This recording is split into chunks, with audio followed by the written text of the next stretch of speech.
স্বামী স্ত্রীর প্রতি অবহেলা করলে স্ত্রীর করণীয় কি? আজকের প্রশ্নটা দুঃখজনক এবং অনেক ক্ষেত্রেই বাস্তব উদাহরণ হিসেবে আমরা দেখতে পাই। অনেক বোনেরা আমাকে প্রশ্ন করেন, হুজুর, যদি আমার স্বামী আমাকে সময় না দেয়, ভালোবাসা না দেয়, আমাকে যদি অবহেলা করে, তাহলে আমার করণীয় কি? আমি উত্তরে বলবো, অবহেলা খুবই কষ্টদায়ক, কিন্তু হারাম পথে যাওয়া সমাধান না। কখনোই এটা ইসলাম সমর্থন করে না। এ ব্যাপারে আমরা পবিত্র কালামুল্লাহ শরীফের 4 নম্বর পারা, 4 নম্বর সূরা নিসার 19 নম্বর আয়াতে কারিমা আপনাদেরকে বলে দিতে চাই। আপনারা আমল হিসেবে যদি এটা করেন, আল্লাহ রাব্বুল আলামিনের কাছে কান্নাকাটি করে এই বিষয়টা বারবার বলেন, আল্লাহ সমাধানও দেবেন। আমার আল্লাহ রাব্বুল আলামিন বলেন, স্বামীদেরকে নির্দেশ দেন, ওয়াশিরুহুন্না বিল মা'রুফ, তোমরা তাদের অর্থাৎ স্ত্রীদের সাথে সুন্দরভাবে বসবাস করো। তাহলে আল্লাহ রাব্বুল আলামিন স্ত্রীদের সাথে ভালো ব্যবহার করতে বলেছেন, স্বামীদেরকে নির্দেশ দিয়েছেন। এই কথা যেহেতু আল্লাহ পাকের, তাই আপনি আল্লাহর কাছে স্বামীর জন্য বারবার দোয়া করেন। আপনার স্বামী আপনাকে সময় দেবে, আপনার সাথে গভীর সম্পর্ক হবে, আপনার ভালোবাসবে ইনশাআল্লাহ। স্বামীদেরকে রাসূলুল্লাহ সাল্লাল্লাহু আলাইহি ওয়াসাল্লাম বলেছেন, খয়রুকুম খয়রুকুম লি আহলিহি, তোমাদের মধ্যে সেই উত্তম যে তার স্ত্রীর কাছে উত্তম। এটা সুনান তিরমিজি হাদিস নাম্বার 3895।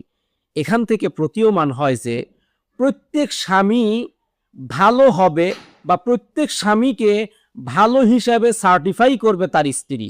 স্ত্রী যদি বলে আমার স্বামী ভালো, তাহলে ওই স্বামীকে ভালো হিসাবে গ্রহণ করা হবে। আর স্ত্রী যদি বলে আমার স্বামী খারাপ, তাহলে ওই স্বামীকে খারাপ হিসাবেই বিবেচিত করা হয়।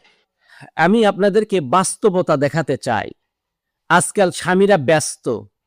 যদি ব্যবসা বাণিজ্যে ব্যস্ত হয় তাহলে তো ভিন্ন কথা, কিন্তু আজকাল অনেক স্বামীকেই দেখা যায় তারা মোবাইলে ব্যস্ত, রিলস দেখতে ব্যস্ত, এমনি অহেতুক বিনা কারণে ব্যস্ত, বন্ধু বান্ধব নিয়ে ব্যস্ত, আড্ডায় ব্যস্ত, চায়ের দোকানে গিয়ে চার স্টলে মানুষের গীবত করতে ব্যস্ত। পক্ষান্তরে স্ত্রীকে মাহরুম করছে, স্ত্রীকে সময় দেয় না। কিভাবে সময় দিবে? সে তো সারাক্ষণ বেহায়াপনা, অশ্লীলতা দিয়ে ভরা দৃশ্যগুলো দেখে দেখে তার চোখ জুড়িয়ে গেছে, তার হৃদয় শান্ত হয়ে গেছে। তাই স্ত্রী দেখলে তার কামনা জাগে না, স্ত্রীকে দেখলে তার বাসনা জাগে না, স্ত্রীকে ভালোবাসতে তার ভালো লাগে না। এটা স্ত্রীর জন্য একাকিত্ব, কষ্টে ভেঙে পড়া, আসলেই সত্য কথা। তথাপিও আমার আল্লাহ রাব্বুল আলামিন কিন্তু খারাপ পথে সমাধান দেয় নাই।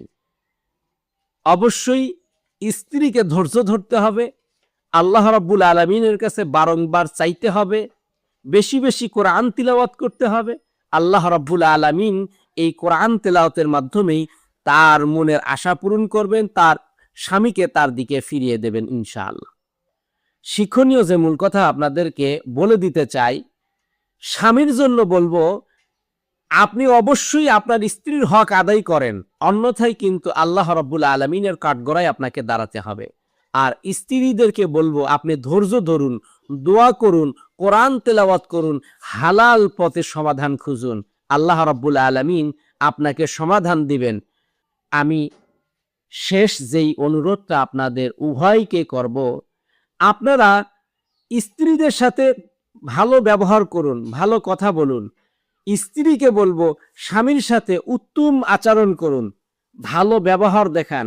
স্বামী বাইরে থেকে আসলে যেই সময় ঘরের ভিতরে ঢুকবে, ওই সময় একটু আপনি সাজুগুজু করেন, ওই সময় আপনি একটু পরিপাটি হয়ে থাকেন, তার সামনে আপনার নিজের সৌন্দর্য প্রকাশ করুন।